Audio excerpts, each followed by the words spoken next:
आज हम गति का दूसरा पार्ट पढ़ेंगे और दूसरे पार्ट की शुरुआत करेंगे हम। पहले पार्ट में हमने गति का इंट्रोडक्शन पढ़ा दिया था, विस्थापन और चाल, दूरी, समय के बारे में बात कर ली थी। अब हम बात करेंगे त्वरण के बारे में। त्वरण क्या होता है?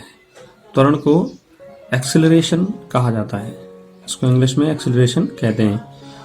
त्वरण का अर्थ होता है कि जब किसी वस्तु का वेग समय के साथ बदलता है तो वस्तु के वेग में परिवर्तन की दर को, तो आप एक लाइन याद रखेंगे, वेग में परिवर्तन की दर को क्या कहते हैं? त्वरण।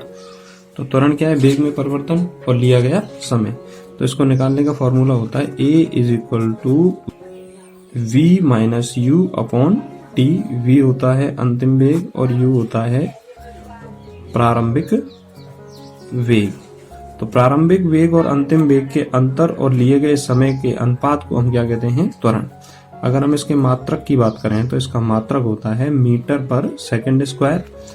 और यदि त्वरण वेग की दिशा में है तो उसको हम धनात्मक त्वरण कहते हैं, और यदि वेग की दिशा में या गति की दिशा के विपरीत यदि त्वरण लगाया जा रहा है तो उसको ऋणात्मक त्वरण कहते हैं।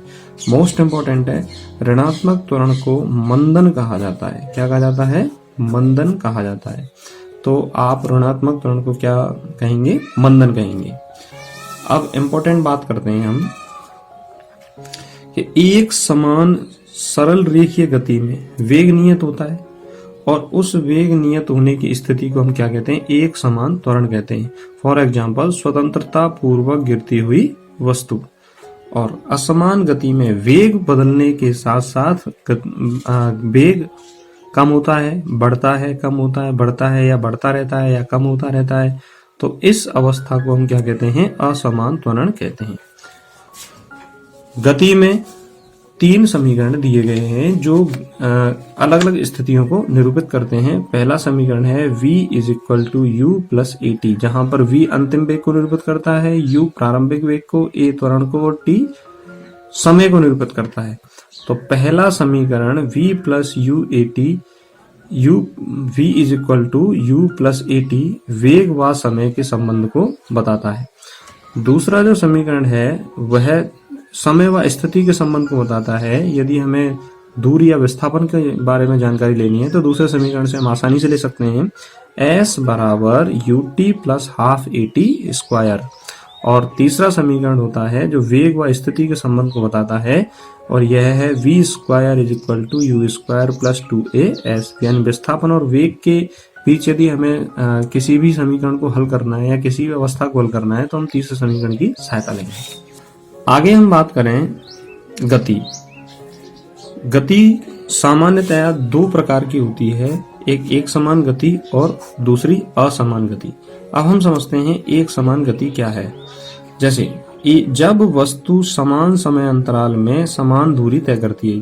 फॉर एग्जाम्पल, मान लीजिए वस्तु 1 सेकंड में 5 मीटर दूरी तय कर रही है, फिर दूसरे 1 सेकंड में 5 मीटर दूरी तय कर रही है, फिर तीसरे 1 सेकंड में 5 मीटर दूरी तय कर रही है, यानी समान समय अंतराल में समान दूरी तय करती है। तो इस प्रकार दूरी के सापेक्ष समय में कोई परिवर्तन नहीं होगा तो वेग भी क्या होगा? नियत होगा। तो इसलिए इसको हम क्या कहेंगे? एक समान गति कहेंगे।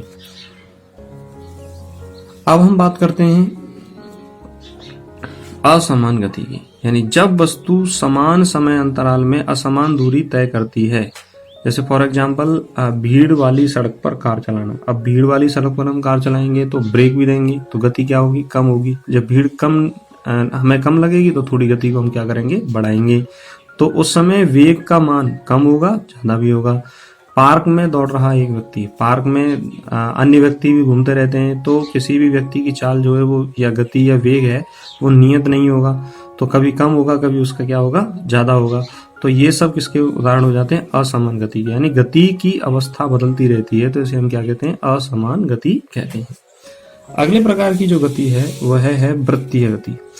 वृत्तीय गति यानी कि कोई वस्तु किसी बिंदु के चारों ओर चक्कर लगाती है तो उस गति को क्या बोलेंगे? वृत्तीय गति। निश्चित दूरी पर जो चक्कर लगाती है उसे हम क्या कहेंगे? वृत्तीय गति कहेंगे।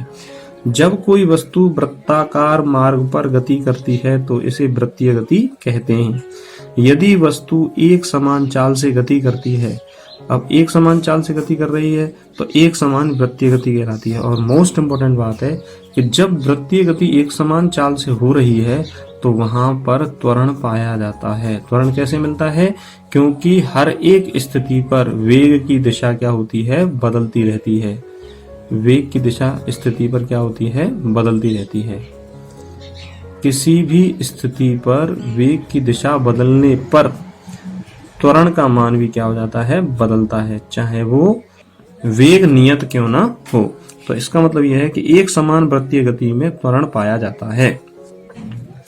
जैसे मैंने नोट में लिखाया हुआ है कि एक समान वृत्तीय गति में एक त्वरित गति होती है। ये बिल्कुल सही बात है कि एक समान वृत्तीय गति में वेग की दिशा बदलती रहती है, तो एक समान वृत्तीय गति में त्वरण पाया जाता है।